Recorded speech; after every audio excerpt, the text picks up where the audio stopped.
Yo, what's up, everybody? The Box Associate checking in, and here is another one of those keys to victory. This time, we're going to be talking about one of the main events there for Saturday's fight card that is at Louis Armstrong Stadium in Queens, New York. In this one, we're going to have the WBC Lightweight Championship on the line as Shakur Stevenson takes on Williams-Zepeda.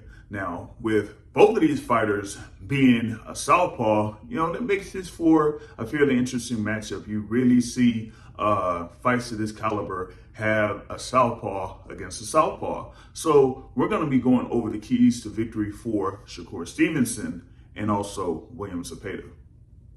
Now with Williams-Zepeda, the thing about it is you're going up against a fighter in Shakur Stevenson that is known for his movement, and it would be his timely movement, because what he does is he properly gauges the distance from himself and his opponent and usually moves away from or gets out of range of his opponent when his opponent pretty much throws a jab. So the thing about it with Williams-Zepeda, at least for me, is basically doing what he's known for doing, and that's activity. Of course, he's had those instances where he has thrown almost an average, I would say around like 80 plus punches around. He's had instances where he's thrown up to 120 punches in a round. So it's basically activity and just keeping that activity going there to prevent Shakur Stevenson from moving. But the thing about it is that you're going to have to make sure that you limit Shakur Stevenson's exit routes. You have it to the point where, of course, with Shakur Stevenson, he'll try to move back and things like that. He'll try to move back as far as like having a half step back or a full step back to, make sure that he's out of range for the jab when, say, for example, Zepeda would be throwing his right jab. So what you would do is, instead of doing a 1 or a 1-2, you would have to do a 1-2-3. Just do a 1-2-3, but making sure that you're, properly, gauged up, because there's going to be something coming back, at the very least, I would say so. So you would have the jab, follow through with the left, and then come up with the hook. Or, jab, up, down, and then back. Or you can have a double left. The thing about it is that, once you have the activity and being able to just keep constant pressure, being in front of Shakur Stevenson, that's the thing. But also, you got to make sure that you're, very disciplined as far as like having a high guard, making sure you don't have like any entry points either or when you're coming in. Because the thing about it with Williams-Zepeda is that he's going to, have to, as a taller fighter, you got the reach, but you got to make sure that you're able to, properly cover yourself while you're going in before you start your offense. Because yes, you're going to have to watch out for the counters there for Shakur Stevenson and make sure that doesn't discourage you from keeping that activity over the course of the fight as far as like your activity. Because in many cases, you could have the instance where activity is what gets you rounds. Is it effective? Maybe, maybe not, but activity kind of like gives the judges the idea that, hey, he's throwing a whole lot of punches. We're not seeing that much back from his opponent. So, you know what? We're going to give him the 10-9 round.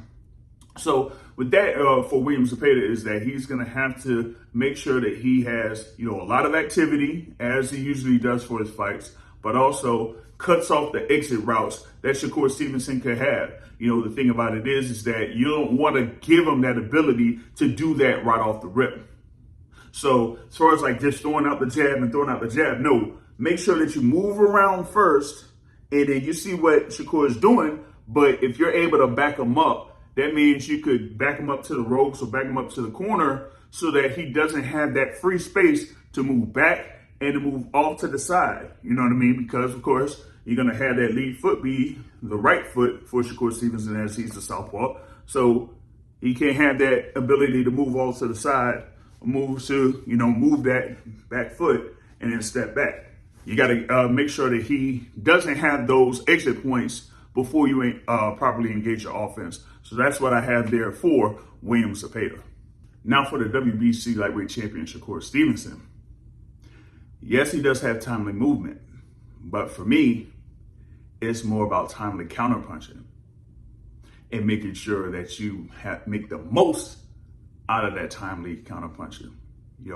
The thing about it is that you want to see about what the activity is there initially from Williams-Zepeda, see if he has patterns, see if he repeats those patterns, and then once you see those patterns, you know what punch to throw, either in that sequence or to stop it.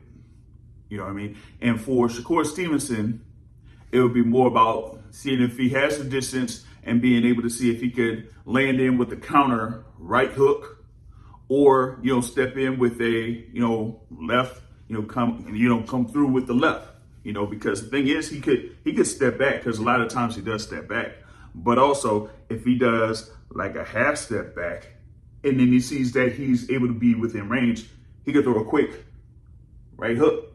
You know what I mean? Because with Williams-Zepeda, he could just go forward, lean forward, and then shoot the hook. You shoot the right hook, you could be able to catch him. And I think that you have that ability there with Shakur Stevenson, as he likes to be able to properly gauge the distance, move around timely and things like that. That's one. But the other thing is to have the ability to counterpunch and catch Williams-Zepeda at the right time, to where it doesn't necessarily have to have a lot of emphasis behind the punch, but as long as it's there and it's swift and it's quick and it throws off the timing there of Williams-Zepeda, that we could get them all balanced, or we could stun them, that you could either follow up with that or move away from the line of vision of Williams-Zepeda. So that's the thing about it, is that with Shakur Stevenson, he's known, of course, there for having a high plus minus ratio about hitting and not getting hit.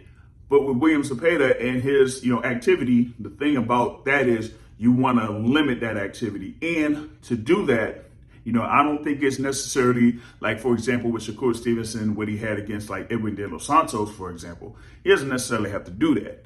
What I say is, hey, you want to discourage a fighter that throws a lot of punches, hit him with a good timely punch ever so often, so that he's like, oh man, every time that I do this, I'm getting caught. Every time that I'm, throwing the 3-punch combination, I'm getting caught with the hook. So now what do I do? Do I have to switch it up? Do I have to, kind of like go with the 1-2 or, another like punch sequence, and then see if he's not able to counter that? Because if you have a point where there, if you're Williams-Zepeda, that you have been comfortable over the years doing like a combination, but then your opponent, in this case, it would be Shakur Stevenson, sees that combination and is able to effectively counter it, now you got to go to a plan B, a plan C. And if he doesn't have much of a plan B or a plan C, then he's going to be discouraged there over the course of the fight. So for Shakur Stevenson, my thing is, make Williams-Zepeda be discouraged with timely counterpunching.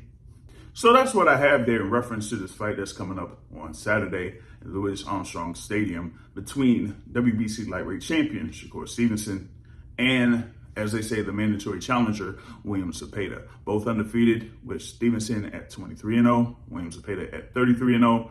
It's going to be a pretty good matchup there. I mean, I'm leaning towards Shakur Stevenson here for the win, but I mean, we'll see what happens here in this particular case. Now, with this keys to victory, I kind of like to assess a couple of things that both fighters do or they're used to doing, and then, kind of like saying, maybe they might have to change a couple of things here in order to, get an advantage on their opponent here for Saturday night. So that's why I got, share your thoughts on the keys to victory, and also, who do you feel is going to win this bout between Shakur Stevenson and Williams-Zepeda?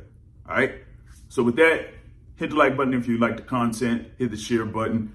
We appreciate the support here at the Boston Source, and I'll catch y'all later. Peace.